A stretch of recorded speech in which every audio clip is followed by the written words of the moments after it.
أعوذ بالله من الشيطان الرجيم. لما جن عليه الليل رأى كوكبا قال هذا ربي فلما أفل قال لا أحب الآفلين. حضرت ابراہیم علیہ السلام جب رات کو جب ستاروں کو دیکھتے ہیں کہ وہ اپنی جگہ پر ٹمٹما رہے ہیں اور روشنی پھیلا رہے ہیں، حضرت ابراہیم علیہ السلام آسمان کی طرف دیکھتے ہیں اور ستاروں کو دیکھ کر کے کیا کہتے ہیں ھذا ربی، یہی میرا رب ہے. فلما افل قال لا احب الآفلین. جب ستارہ جب اپنی جگہ پہ جب ڈوب جاتا ہے، صبح جب ہوتی ہے تو سارے کے سارے ستارے جب غائب ہو جاتے ہیں تو حضرت ابراہیم علیہ السلام کہتے ہیں کہ میں ڈوبنے والے کو پسند نہیں کرتا. جو ڈوب جائے، جو اپنی جگہ سے ٹل جائے، وہ آدمی میرا، وہ چیز میرا معبود، میرا مشکل کشا، میرا حاجت روا.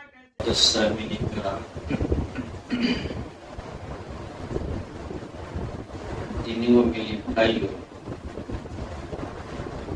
ملت اسلامیہ کے غیور نوجوانوں، ساتھیوں اور پردہ نشی میری ماں و بہن،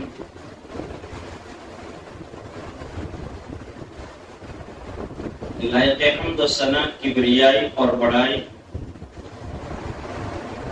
اس اللہ جل جلالہ و ہم نوالہ کے لیے لائق و سزاوار ہے جو ہم سب کا خالق، مالک، معبود، مسجود، احکم الحاکمین اور خیر الرازقین، جو اپنی ذات میں منفرد ہے، اکیلا ہے، بے مثال ہے.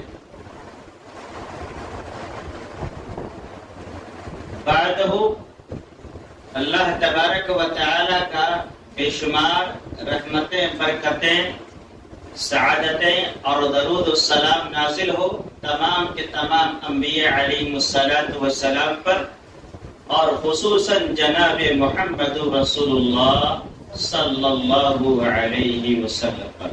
اللہم صلی وسلم بارک علیہ. سامعین کرام، یہ مہینہ جس سے ہمارا اور آپ کا مرور اور گزر ہو رہا ہے، یہ ذی قعدہ کا مہینہ ہے، یا یوں کہہ سکتے ہیں کہ ذی قعدہ ہی سے لوگ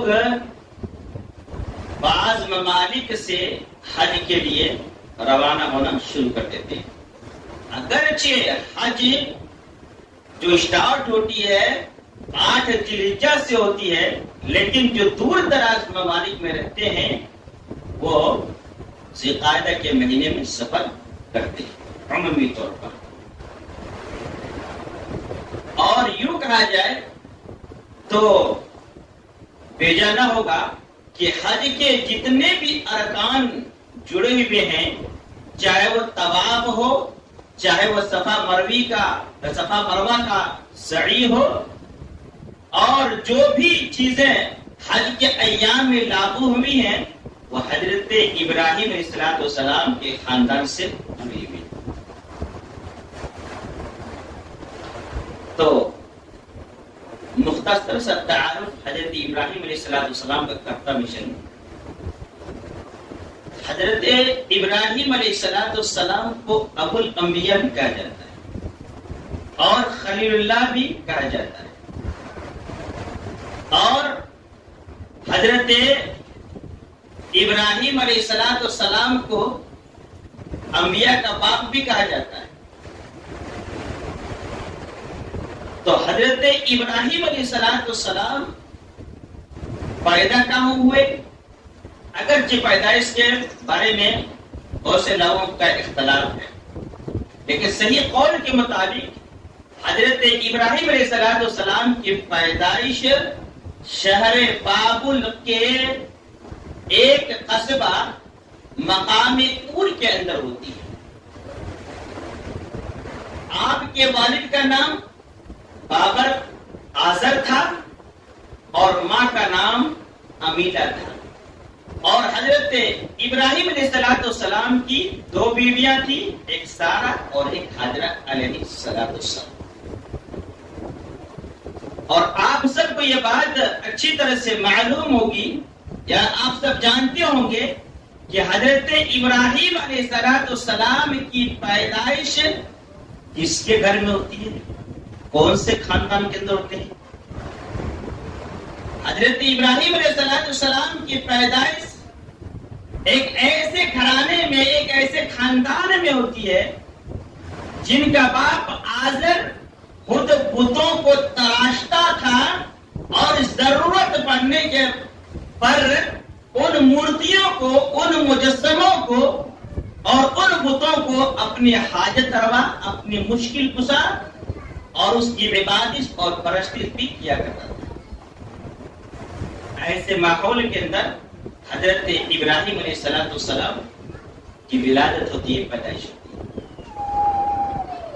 تو حضرت ابراہیم علیہ السلام ابھی چھوٹے ہیں، علم و معرفت سے اتنا واقفیت حاصل نہیں ہے، لیکن اللہ تبارک و تعالی جس کے دل کے اندر علم و معرفت ڈال دے تو اس آدمی کو راستہ ڈھونڈنے میں آسان ہو جاتی ہے. تو اللہ تبارک و تعالی نے حضرت ابراہیم علیہ السلام کو علم معرفت سے نوازا تھا. اللہ تبارک و تعالی نے حضرت ابراہیم علیہ السلام کو علم عطا فرمایا. اور حضرت ابراہیم علیہ السلام جب اپنے باپ کو جب دیکھتے کہ میرا باپ خود بتوں کو تراشتے ہیں اور ضرورت پڑنے پر اس کی پوجا پاٹ بھی کرتے ہیں، یہ چیز حضرت ابراہیم علیہ السلام کو سمجھ میں نہیں آئی. جب حضرت ابراہیم علیہ السلام کو سمجھ میں نہیں آیا کہ پیدا کرنے والا آخر کون ہے، معبود کون ہے، مشکل کشا کون ہے، حاجت روا کون ہے، اولاد دینے والا کون ہے، رزق دینے والا کون ہے، عزت دینے والا کون ہے، سرچ کرنا شروع کر دیا. کون؟ حضرت ابراہیم علیہ السلام. اور حضرت ابراہیم علیہ السلام چھوٹے ہیں لیکن سرچ کرنا شروع کر دیے، تحقیق کرنا شروع کر دیے. ہمارے اور آپ کے جیسے نہیں تھے کہ جو مل گیا اس کے اوپر عمل کرنا شروع کر دیے. ہمارے اور آپ کی جیسا نہیں تھے کہ ہمارا باپ پجاری ہے، قبر کا پجاری، تو ہم بھی پوجا کریں. ہمارے باپ جا کر کے قبر کے اوپر چادر چڑھاتا ہے تو ہم بھی چڑھائیں. ہمارا باپ عرس مناتا ہے تو ہم بھی کریں. ہمارا باپ شراب پیتا ہے تو ہم بھی کریں. ہمارے مائیں، ہمارے بہنیں اگر بے پردہ ہے تو ہم بھی اپنے بیویوں کے بے پردہ کرنے پر آمادہ کریں. ایسے نہیں تھے حضرت ابراہیم علیہ السلام، بلکہ حضرت ابراہیم علیہ السلام کے بارے میں اللہ تبارک و تعالیٰ نے سورہ انعام آیت نمبر 76 سے لے کر کے 79 تک اللہ رب العالمین نے بڑے ہی پیارے انداز میں ان کے جستجو کو اور ان کے تلاش کو اور ان کی محنت کو، ان کی تحقیق کو اللہ نے بیان فرمایا. اللہ تبارک و تعالیٰ بیان فرما رہا ہے فَلَمَّا جَنَّ عَلَيْهِ اللَّيْلُ رَأَىٰ كَوْكَبًا قَالَ هَٰذَا رَبِّي فَلَمَّا أَفَلَ قَالَ لَا أُحِبُّ الْآفِلِينَ. حضرت ابراہیم علیہ السلام جب رات کو جب ستاروں کو دیکھتے ہیں کہ وہ اپنی جگہ پر ٹمٹما رہے ہیں اور روشنی پھیلا رہے ہیں، حضرت ابراہیم علیہ السلام آسمان کی طرف دیکھتے ہیں اور ستاروں کو دیکھ کر کے کیا کہتے ہیں ہذا ربی، یہی میرا رب ہے. فلما افل قال لا احب الآفلین. جب ستارہ جب اپنی جگہ پہ جب ڈوب جاتا ہے، صبح جب ہوتی ہے تو سارے کے سارے ستارے جب غائب ہو جاتے ہیں تو حضرت ابراہیم علیہ السلام کہتے ہیں کہ میں ڈوبنے والے کو پسند نہیں کرتا. جو ڈوب جائے، جو اپنی جگہ سے ٹل جائے، وہ آدمی میرا، وہ چیز میرا معبود، میرا مشکل کشا، میرا حاجت روا کیسے ہو جائے؟ یہ کیسے ہو سکتا ہے؟ اس کے بعد صبح ہو جاتی ہے. اس کے بعد اللہ فرما رہا فلما رأى القمر بازغا قال هذا ربي فلما أفل قال لئن لم يهدني ربي لأكونن من القوم الضالين. پھر حضرت ابراہیم علیہ السلام چاند کو دیکھتے ہیں کہ چاند بڑے ہی چمک دمک کے ساتھ نکلا ہوا ہے، پوری کائنات کو روشنیاں بکھیر رہا ہے، پورے کائنات کو روشنی فراہم کر رہا ہے. حضرت ابراہیم علیہ السلام دیکھتے ہیں تو کہتے ہیں کہ ھذا ربی، یہی میرا رب ہے. فلما افل، جب صبح ہوتی ہے تو چاند بھی جب اپنی جگہ سے جب ختم ہو جاتا ہے، جب وہ اپنی روشنی کو واپس لے لیتا ہے، جب صبح جب چاند کی روشنی جب غائب ہو جاتی ہے تو حضرت ابراہیم علیہ السلام کہتے ہیں کہ یہ بھی میرا رب ہے، اور یہ میرا رب ایسا رب نہیں ہے کہ جو ڈوبنے والا ہے، وہ میرا رب نہیں ہو سکتا. اور حضرت ابراہیم علیہ السلام پھر کیا کہتے ہیں قال لئن لم يهدني ربي، اگر مجھے میرا رب مجھے اگر ہدایت نہ دے لأكونن من القوم الضالين، تو میں گمراہ قوموں میں سے ہو جاؤں گا. اور کرنے کا مقام کہ دیکھیے دو تحقیق ہو گئے. پہلے اشتار کو دیکھا کہا یہ میرا رب ہے، دوسرا چاند کو دیکھا کہا یہی میرا رب ہے، اور دونوں بھی تحقیق فیل، دونوں بھی تحقیق فیل ہوگی. اب تیسری چیز پھر آگے اللہ تعالیٰ فرما رہا فَلَمَّا رَأَى الشَّمْسَ بَازِغَةً قَالَ هَذَا رَبِّي هَذَا أَكْبَرُ. جب حضرت ابراہیم علیہ السلام جب صبح کو اٹھتے ہیں اور جب سورج کو دیکھتے ہیں تو کہتے ہیں کہ هَذَا رَبِّي هَذَا أَكْبَرُ، کیوں نہ ہو یہی میرا رب ہے، کیونکہ یہ چاند سے بھی اور ستارے سے بھی بڑا ہے. حضرت ابراہیم علیہ السلام کہتے ہیں فَلَمَّا أَفَلَتْ قَالَ يَا قَوْمِ إِنِّي بَرِيءٌ مِّمَّا تُشْرِكُونَ.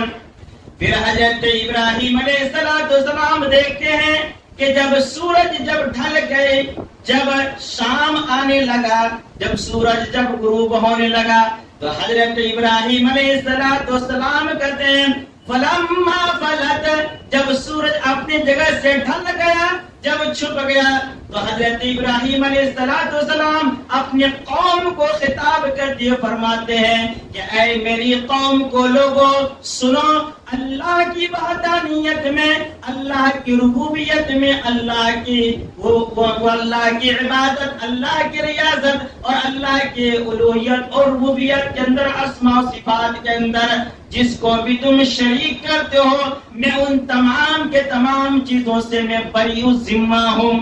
تم جانو تمہارا حال جانے، میں تو میرا رب تو یہ چاند سورج اور یہ اسٹار سب وغیرہ نہیں ہو سکتے ہیں. یہ کس نے کہا؟ تحقیق کیے اور تینوں مرتبہ پہ ہوا.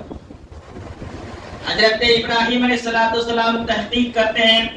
آج ہمارے مسلم بھائی، آج ہمارے مسلم سماج کے اندر دیکھیے کہ تحقیق کا جذبہ کہاں ہے. ہم اپنے آپ کو اہل حدیث کہتے ہیں لیکن حدیث کے معنی اور مفہوم کو نہیں سمجھتے ہیں، اور ہم نے آج تک نہیں جانا کہ اہل حدیث کا منہج کیا ہے، اس کا طریقہ کیا ہے. سوچنے کا مقام مسلمان. اہل حدیث کا منہج کیا ہے کہ وہ ہر بات کو اندر دلائل کو پوچھتا ہے، ہر بات کے اندر دلائل موجود ہے تو صبح کا سورج فاضل نکلے گا. اہل حدیث کی گردن سب سے پہلے جھکے گا. منہج اور طریقہ کیا ہے؟ یہی طریقہ ہے. تو تحقیق ہر چیز کے اندر کرنا ہے، عمل ہو، قول ہو، فعل ہو، ہر عمل کے اندر آنکھ بند کر کے ہم کو کوئی چیز لینے کی ضرورت نہیں ہے، تحقیق کرنے کی ضرورت ہے. آج امت اسلامیہ دیکھیے کدھر جا رہی ہے. آج اسلامیہ کدھر، امت اسلامیہ کدھر جا رہی ہے؟ بغیر تحقیق کی طرف جا رہے ہیں. اور جو تحقیق کی طرف لوگوں کو بلا رہا ہے، آج اس کو کون سے نام سے پکارا جا رہا ہے؟ کون سے نام سے پکارا جا رہا ہے؟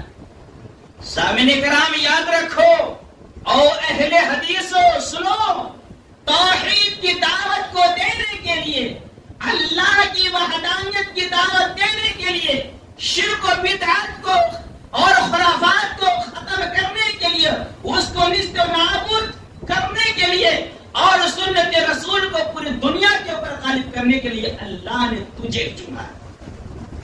کس کو چنا ہے؟ ہم کو اور آپ کو چنا ہے، اہلیت اس کو چنا ہے۔ آج اسلامی تاریخ کو اٹھا کر کے دیکھیے، ساری جماعتوں کو اٹھا کر کے دیکھیے کہ دعوت توحید کا درس کون دے رہا ہے؟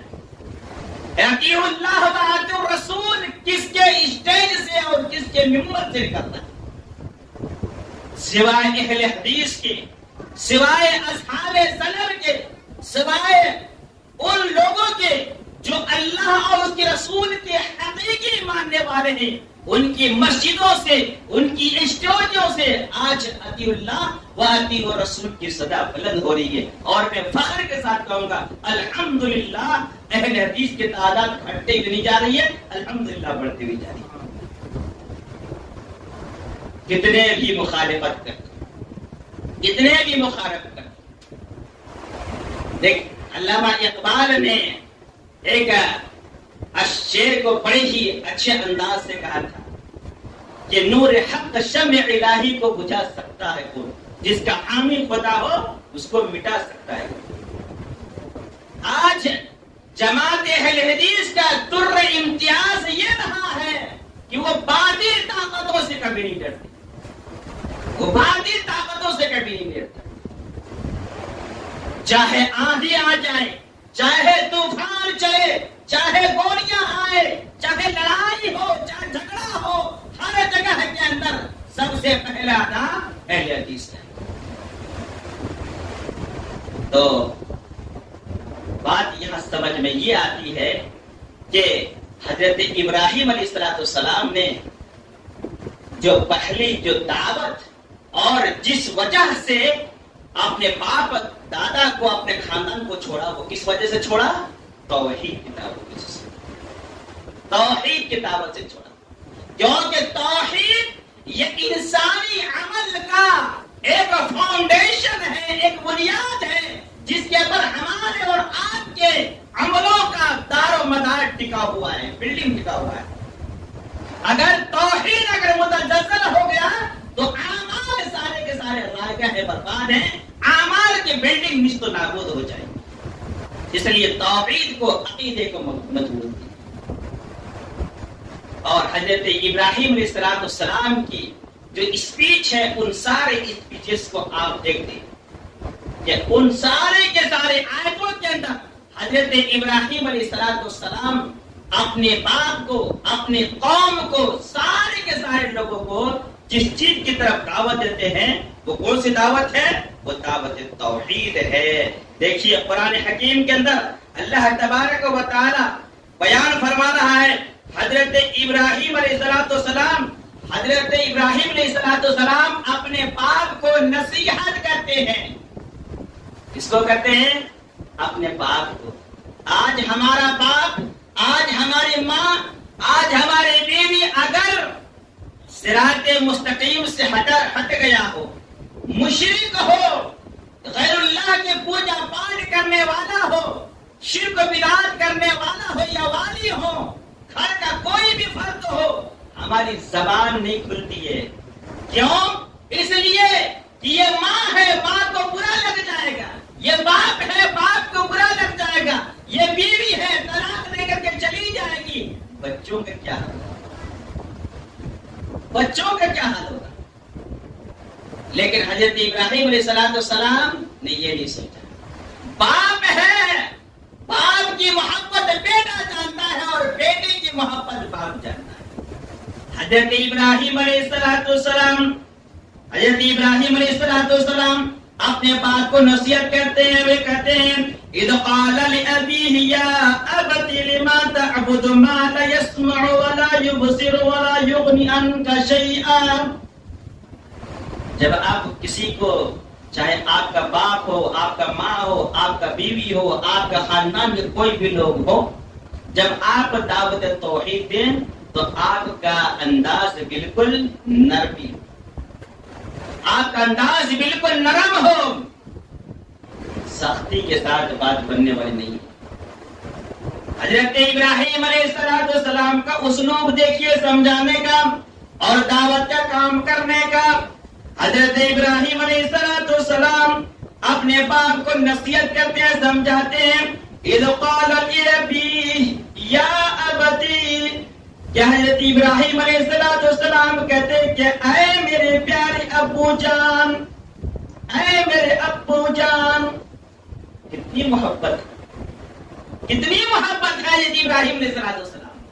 کیا کہتے ہیں؟ یا ابتی، اے میرے ابو جان، لما تعبد ما لا يسمع ولا يبصر ولا يغني عنك شيئا، کہ اے میرے ابو جان، آپ ایسی چیزوں کی کیوں عبادت کرتے ہیں جو نہ سن سکتے ہیں، نہ دیکھ سکتے ہیں، اور نہ آپ کو کسی چیزوں سے بے نیاز کر سکتے ہیں۔ آج مسلمانوں، آج ہم نے مسلمانوں میں سے کچھ لوگوں کا عقیدے کو دیکھیے، اس سے آج ہم نے انسانوں کو اپنا معبود مشکل کشا حاجت روا سمجھ لیا ہے، اور اس انسان کو جس کا نماز جنازہ ہم نے خود پڑھا، اس کو کاندھے پر اٹھا کر کے ہم نے رکھا اور اس کو قبر کے اندر ہم نے لٹایا، اس کے چاروں طرف گھر اور بلڈنگ بنا دیے۔ آج امت اسلامیہ کی کثیر تعداد اسی کو اپنا مشکل کشا اور حاجت روا سمجھ رہے ہیں۔ حقیقت ہے نہیں حقیقت؟ سوچ رہے نہیں سوچ رہے لوگ؟ آج وہ پیشانی صرف ایک اللہ وحدہ لا شریک کے سامنے جھکنا تھا، وہ کس کے سامنے جھک رہا ہے؟ اس انسان کے جو لاکھوں من مٹی کے نیچے دبا ہوا ہے، اس کو خود نہیں پتا ہونا ہے کہ میرا ٹھکانہ جنت ہی ہے جہنم، میرا حساب آسان ہوگا یا سخت ہوگا؟ یہ کچھ بھی نہیں معلوم۔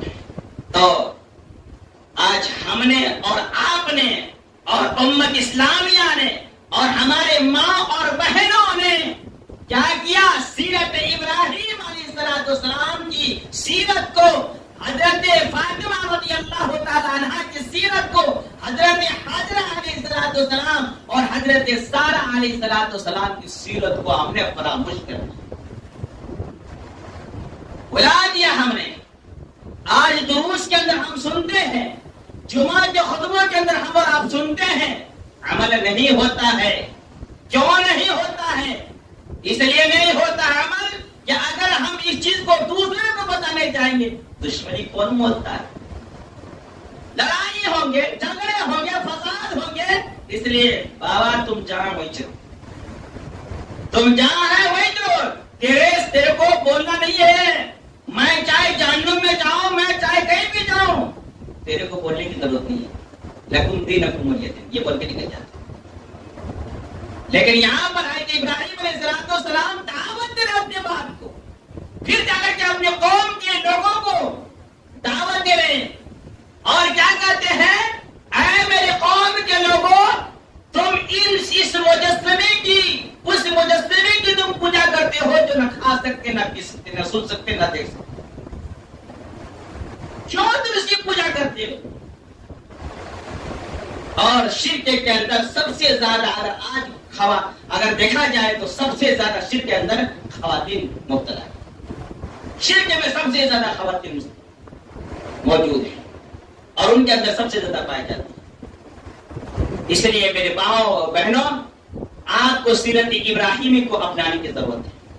آج سیرت ابراہیم نہ ہونے کی وجہ سے، آج ہمارے نبی کائنات علیہ السلام کی سیرت کو فراموش کر دینے کی وجہ سے، آج حضرت عائشہ صدیقہ رضی اللہ تعالی عنہا ام المومنین ازواج مطہرات کی سیرت اور فاطمہ رضی اللہ تعالی عنہم کی سیرتوں کو فراموش کرنے کی وجہ سے آج ہمارے معاشرے کے اندر جو ارتداد کا مسئلہ جو کھڑا ہوا ہے، اس کا نتیجہ صرف یہ ہے کہ ہم نے اپنے بیٹیوں کو، ہم نے اپنے بچوں کو کالج کے اندر بھیجنا شروع کر دیا، اور ہم نے اپنے بچوں کو قرآن کی تعلیم اور احادیث کی تعلیم، دین تعلیم سے دور رکھا، جس کی وجہ سے آج ہماری بہو بیٹیاں اور ہماری بچیاں ارتداد کا شکار ہو رہی ہیں، اور یہ مشاہدہ ہے ہمارا۔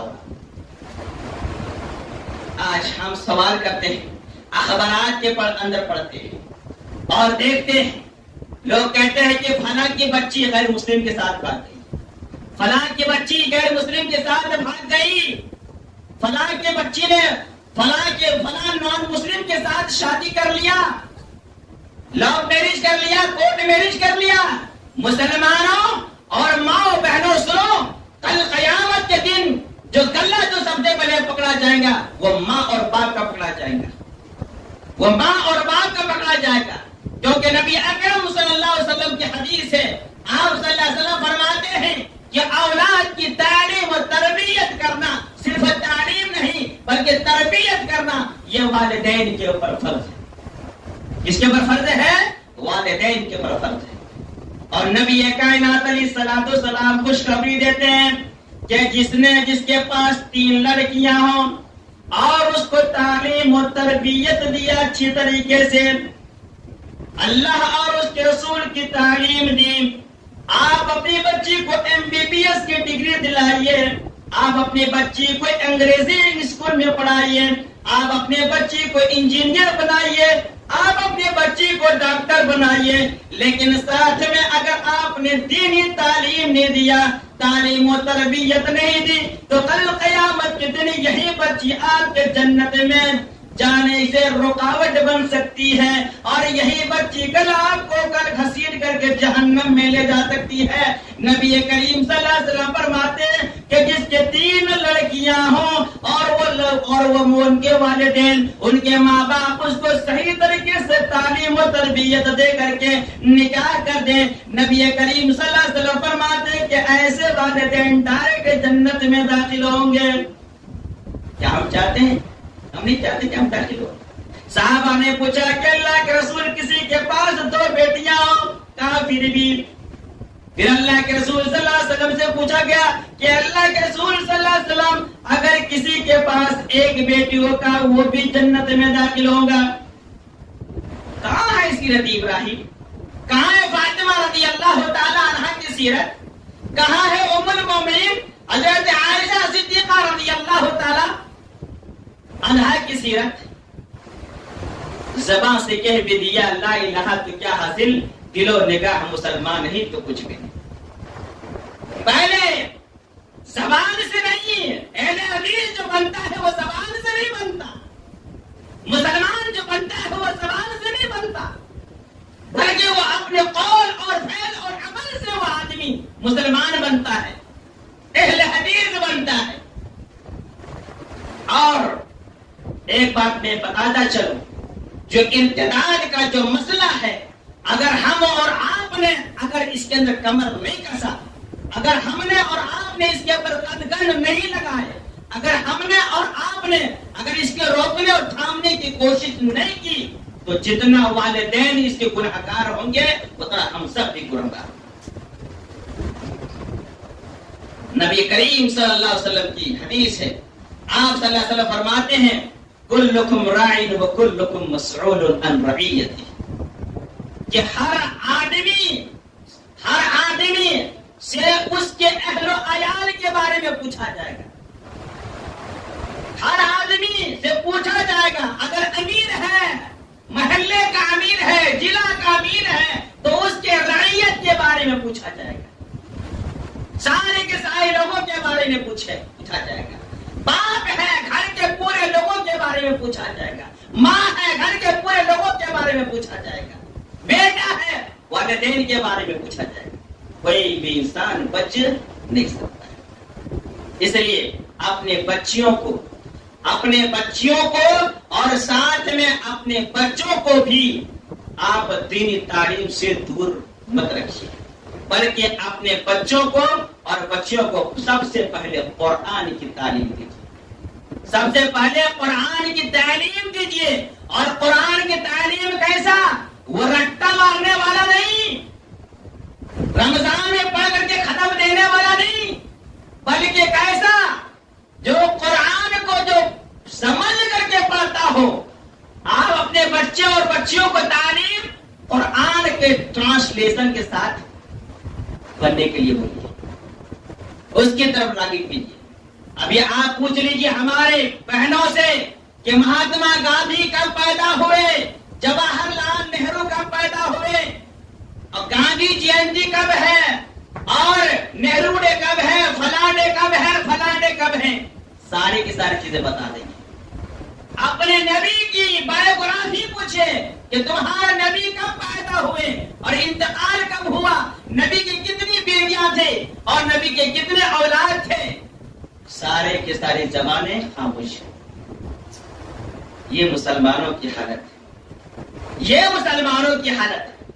علامہ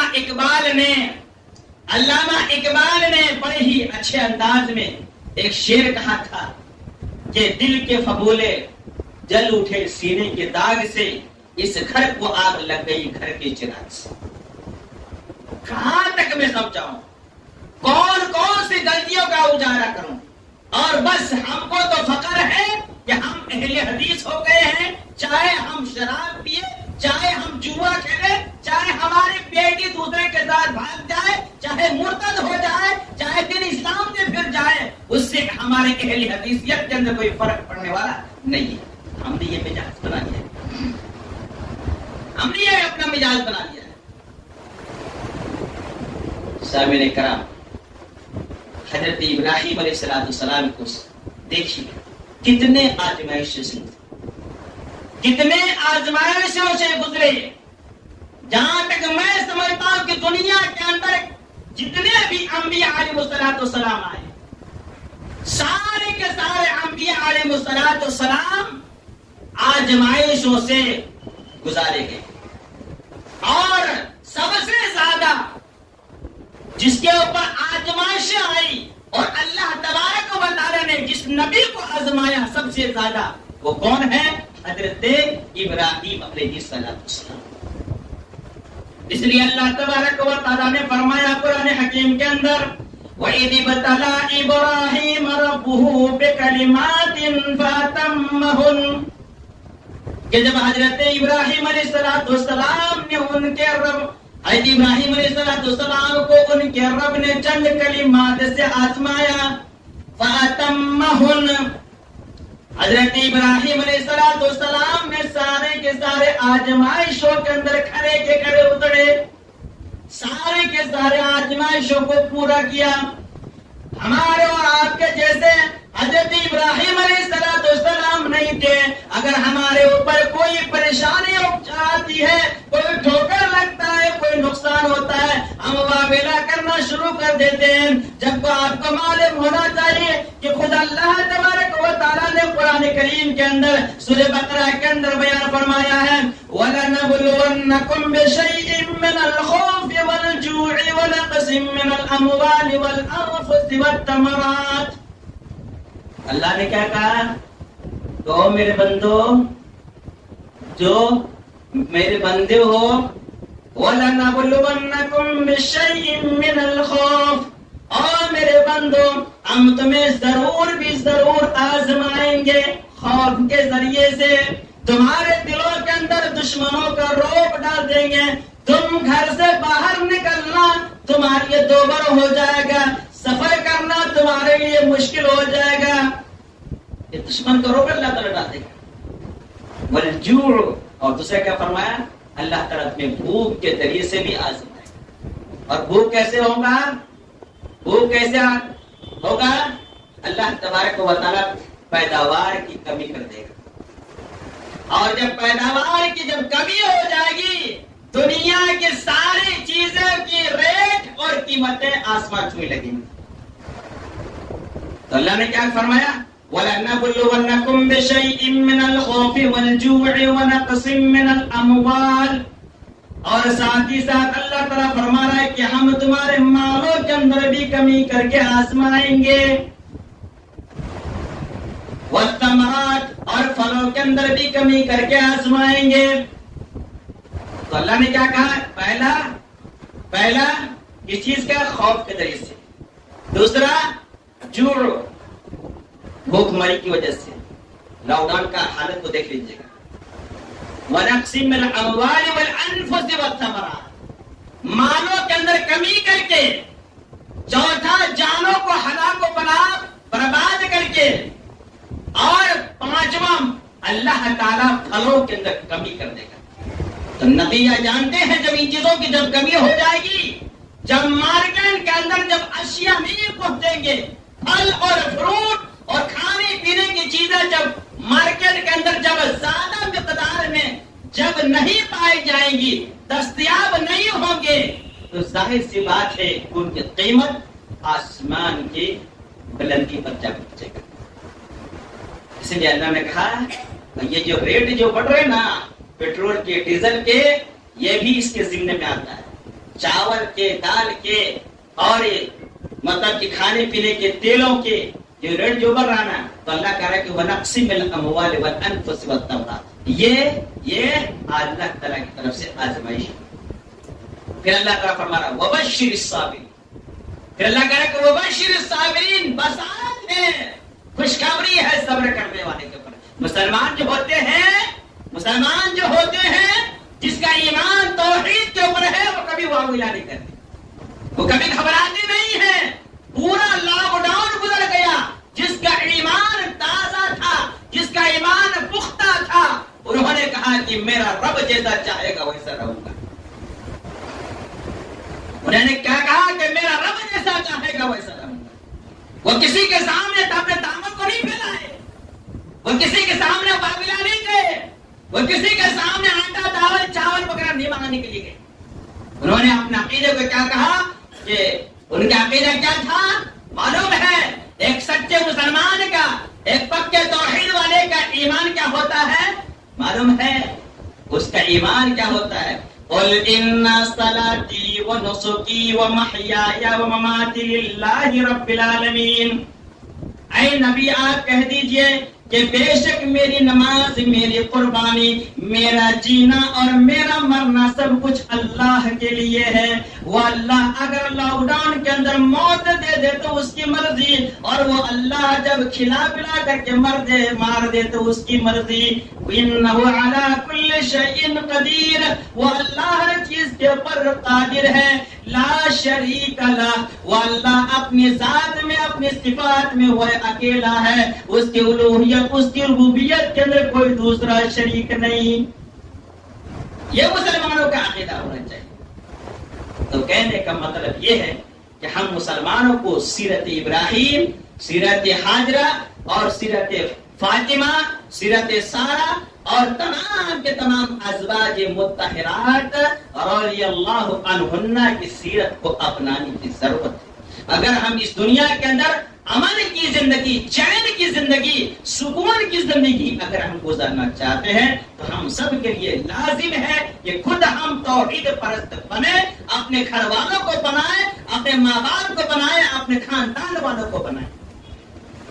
آج مسئلہ یہاں پر یہ ہوتا ہے کہ اگر ہمارے خاندان والے اگر درگاہ والے ہیں، فاتحہ تیرے نیاز کر رہے، 11ویں کر رہے، ہم اس کو کیا کرتے ہیں؟ جانا بند کر دیتے. ٹھیک ہے آپ دعوت کے باقاعدہ کرو، لیکن اسلام کے اندر رشتہ منقطع کرنا جائز نہیں ہے. حضرت ابراہیم علیہ السلام کے اپنے باپ سے رشتہ منقطع کر لیے. نبی کریم صلی اللہ علیہ وسلم نبی بنائے گئے اور حضرت ابو طالب وہ اپنے ساتھ لی ہوئے. رشتہ توڑا نہیں توڑا. آج ہم اور آپ رشتہ توڑ لیتے ہیں. جب رشتہ توڑ لیں گے تو ہمارے خاندان والوں کی تک دعوت کا کام کون کرے گا؟ توحید کی دعوت کون دے گا؟ اس کو جہنم کی آگ سے کون بچائے گا؟ کبھی سوچیں. اس لیے رشتہ منقطع نہ کریں، توحید کی دعوت دیں حکمت کے ساتھ، مسکراتے ہوئے. اور ایک بات یاد رکھیں کہ جب توحید کی دعوت دیں گے تو رکاوٹیں بھی ہوں گی، سزائیں بھی ہوں گی، مار بھی کھانا پڑے گا، چپل بھی کھانے پڑے گی، جوتے بھی کھانے پڑے گا.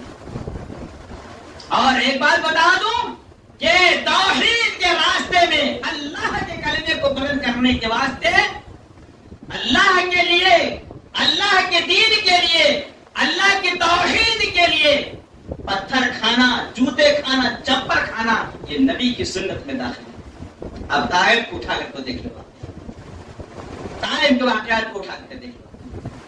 اس لیے ہم سب کو چاہیے کہ خود ہم توحید پرست بنیں اور دوسروں تک دعوتی کام کو دوسروں تک پہنچانے کی کوشش کریں۔